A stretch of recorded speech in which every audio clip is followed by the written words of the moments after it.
Bonjour, pour cette 7e vidéo, nous allons parler du nom des 7...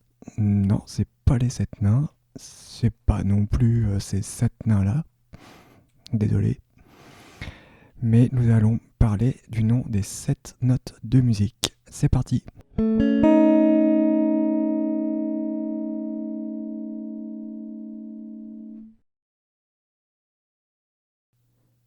Qu'est-ce qu'une note? Alors pour faire simple, une note c'est une vibration qui se définit par sa hauteur. Par exemple, on peut qualifier une note d'aigu ou de grave. Donc l'homme peut percevoir des sons graves, donc par exemple la voix de Barry White, jusqu'au son aigu, donc par exemple les Bee Gees qui chantent aigu. Oui, Andy. Passe-moi le sucre, s'il te plaît. Bien sûr, Andy. Merci. Andy, oui, est-ce que tu peux me passer le café, s'il te plaît? Donc ce qui fait que l'on entend une note aiguë ou grave, c'est sa vibration qui est mesurée donc en Hertz. Donc 1 Hertz, c'est une vibration par seconde. Donc la vibration, c'est la courbe qui monte et qui redescend jusqu'ici. Et donc là, on voit bien que 1 Hertz, c'est dans le temps d'une seconde. Donc ça, c'est une vibration. Donc l'oreille humaine peut interpréter les sons à peu près de 20 Hz jusqu'à 20 000 Hz. Pour nommer toutes les notes, on a réduit le système à 7 noms de base plus des symboles que l'on nomme altérations. C'est ce que nous allons voir ensuite. Pour ne plus répondre ça lorsqu'on vous demande la note que vous jouez, J'en ai rien à foutre de comment elle s'appelle, c'est ma copine. Sachez qu'il existe 7 noms de notes que l'on appelle les notes naturelles. Donc en France et en Italie, on utilise ces noms-là. Donc la première note, c'est la note Do, qui se trouve ici. Donc son petit prénom, c'est Léonard. Et ensuite, la deuxième note, c'est la note de Ré. La troisième, la note de Mi. La quatrième, Fa, Sol, La, Si. Et ensuite, ça reboucle Do, Ré, Mi, etc. Que ce soit en montant ou même en dessous, en descendant. C'est infini. En Angleterre, c'est un peu différent. Dans le reste du monde aussi, tous les pays anglo-saxons utilisent beaucoup les lettres. Donc, pour le Do, ils vont l'appeler C, le Ré, D, le Mi, E, etc. F, Fa, Sol, G. Le La, c'est A, le Si, c'est B. Donc avant, on utilisait aussi des lettres, il faut le savoir, dans l'Antiquité ou même en France, il y a longtemps, mais au bout d'un moment, on a préféré solfier les notes. En Allemagne, on utilise aussi des lettres, mais la différence, c'est que par rapport aux anglo-saxons, le Si ne sera pas la lettre B, mais ce sera la lettre H. La lettre B est réservée pour le Si bémol. Bon, ça c'est pas à apprendre par cœur, à part si vous voulez faire de la musique sur des partitions allemandes.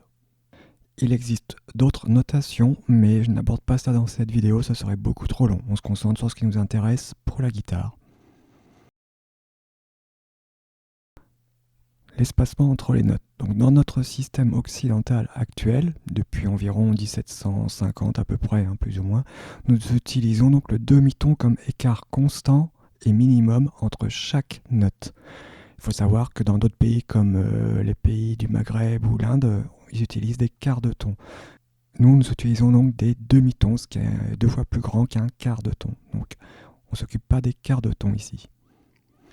Donc sur la guitare, chaque case correspond à un demi-ton. Si je veux faire un ton de distance entre deux notes, il va falloir que je fasse 2 cases de guitare. Donc par exemple, sur la première case de la deuxième petite corde, la corde de Si, qui se trouve ici, j'ai un Do. Si je veux atteindre le Ré, il va falloir que j'aille chercher la case numéro 3, donc à un ton de distance. Si je veux atteindre le Mi, je vais aller en case 5, donc encore 2 cases plus loin.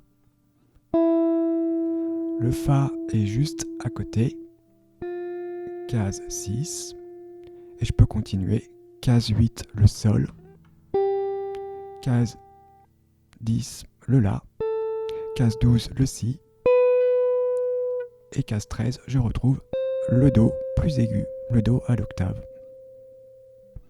Voilà, donc c'est partout pareil sur toutes les cordes du manche. Donc il faut juste repérer la note que vous voulez et ensuite l'écartement de notes est toujours constant. On a bien par exemple Do, case 3, un ton plus loin Ré, un ton plus loin Mi, un demi-ton plus loin, Fa, un ton plus loin, Sol, un ton plus loin, La, un ton plus loin, Si, et un demi-ton plus loin, on retombe sur le Do. Et vous pouvez regarder sur toutes les cordes, c'est identique. Pour se rappeler la distance entre chaque note, c'est assez simple, il y a toujours un ton, c'est-à-dire 2 cases entre chaque note, sauf entre Mi et Fa, et Si et Do. Alors pour s'en rappeler, Mi et Si, le nom des notes se termine par un I, donc quand le nom de la note se termine par un I, on sait qu'il y a une note qui est collée juste derrière. Après Mi, Fa est collé, et après Si, Do est collé, il n'y a qu'un demi-ton. Les altérations de notes. Alors, tout à l'heure, je vous ai dit qu'il y avait donc 7 noms de notes, Do, Ré, Mi, Fa, Sol, La, Si, Do, ce sont les notes naturelles. Mais il y a plus de notes que ça sur le manche de la guitare. Donc si je reprends mon schéma, on a vu que case 1 de la corde de Si, il y avait un Do, et case 3 de la corde de Si, il y avait un Ré, mais entre les deux notes, il y a une autre note. Donc, pour nommer ces notes-là, nous allons nous servir des altérations. Sur le tableau que je vous ai mis au-dessus, je vous ai mis en jaune donc les notes naturelles, Do, Ré, Mi, Fa, Sol, La, Si et Do. Et chaque case représente une case de la guitare. Donc ça serait la case 1 de la corde de Si, case 2 de la corde de Si, case 3, etc. Donc pour nommer cette note-là, nous allons utiliser divers symboles. Le premier symbole que nous allons voir, c'est le dièse. Donc le dièse, c'est ce petit symbole-là, le hashtag, qu'on appelle ça en informatique. En musique, on appelle ça un dièse.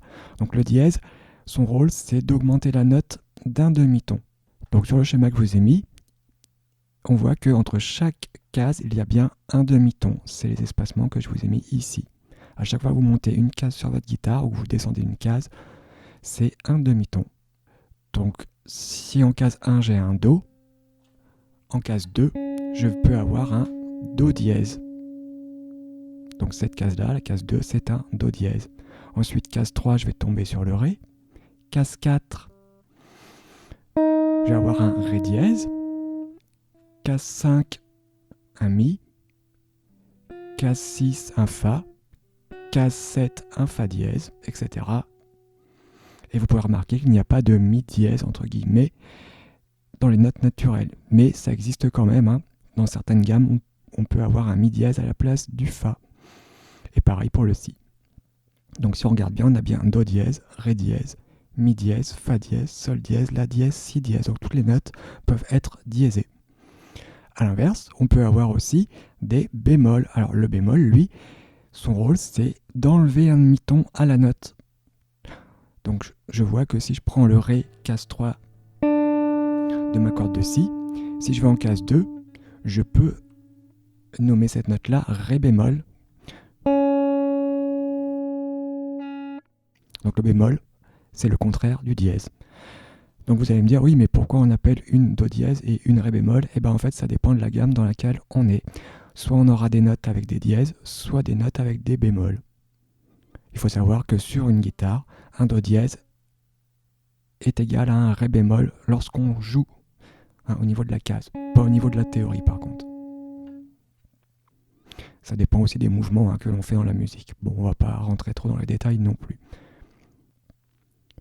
On peut aussi trouver plus rarement des doubles dièses. Donc le double dièse, on le note parfois par un X, souvent même par un X. Bon, là je vous l'ai laissé en écriture double dièse pour que ce soit plus facile à mémoriser pour l'écriture. Donc le double dièse, lui, c'est plus un ton à la note. Donc si je joue un Do, case 1, corde de Si, si je dois jouer un Do double dièse, je vois que je passe donc de la case 1, 2, 3 pour aller chercher mon Do double dièse. Do, Do dièse, Do double dièse. Donc sur la guitare, Do, Do dièse, Do double dièse, qui revient en fait à jouer un Ré, d'accord? Mais encore une fois, dans la théorie, c'est différent. Et toutes les notes peuvent être double diésées. Nous allons aussi avoir la même chose pour les doubles bémols. Donc double bémol, c'est deux B qui se suivent, B comme bémol. Donc pareil, le bémol, lui, va non pas ajouter un ton, mais reculer un ton. Si je prends la note Ré, je vois que si je recule d'une case et de 2 cases, je vais bien retrouver mon Ré double bémol, qui est en fait la même case que le Do. Donc vous pouvez voir que les notes ont plusieurs noms différents. Si vous prenez verticalement, c'est tous les noms possibles de chaque case de la guitare. Donc la case 1 par exemple de la corde de Si, si je dis que c'est cette case-là, elle peut s'appeler soit Do, soit Si dièse, soit Ré double bémol. Je pourrais prendre par exemple la case 3, la note Ré, case 3 de la corde de Si, elle peut s'appeler soit Ré, cette note-là, soit Do double dièse, soit Mi double bémol, etc. pour chacune des autres notes. Donc encore une fois, le nom de la note dépend de la gamme dans laquelle on est, du contexte musical qu'il y a autour. Dans la pratique, que l'on joue un Do, un Si dièse ou un Ré double bémol, c'est la même note sur le manche, mais pas dans la théorie. Le dernier symbole qui nous reste, c'est le bécard. Le bécard, c'est ce petit symbole-là, c'est les 2 traits verticaux et les 2 traits un petit peu en oblique. Le bécard, lui, tout simplement, il va annuler les autres altérations. Donc, il va annuler le dièse ou le double dièse, le bémol ou le double bémol. Donc par exemple, si je joue un Do dièse et que juste après je veux jouer un Do normal, et sur le Do normal, je vais mettre ce symbole-là pour signifier que le Do n'est plus dièse mais qu'il devient bien naturel, Do normal. Bécard, ça veut dire naturel en fait. Grâce à tout ça, donc vous saurez maintenant nommer n'importe quelle note sur votre manche de guitare. Il suffit juste de repérer les cases, les cordes et les notes avec ce tableau-là et vous saurez quelle note vous êtes en train de jouer. Donc nous sommes au bout de ce tutoriel. Allez, machine, faites péter votre coupette. Surtout, n'oubliez pas de télécharger le PDF qui récapitule ce que nous venons d'aborder. Ce que nous venons de voir donc n'est pas à apprendre par cœur, mais plutôt à consulter régulièrement. Ainsi, vous mémoriserez à votre vitesse les notions et le vocabulaire. Ça ne sert à rien d'ingurgiter de la théorie si vous ne mettez pas en pratique sur votre instrument.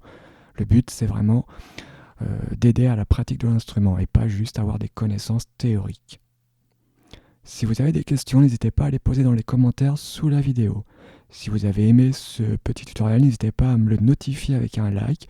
Et si vous voulez voir les prochaines vidéos de la chaîne, n'oubliez pas d'activer la cloche. Merci d'avoir regardé jusqu'au bout et à bientôt.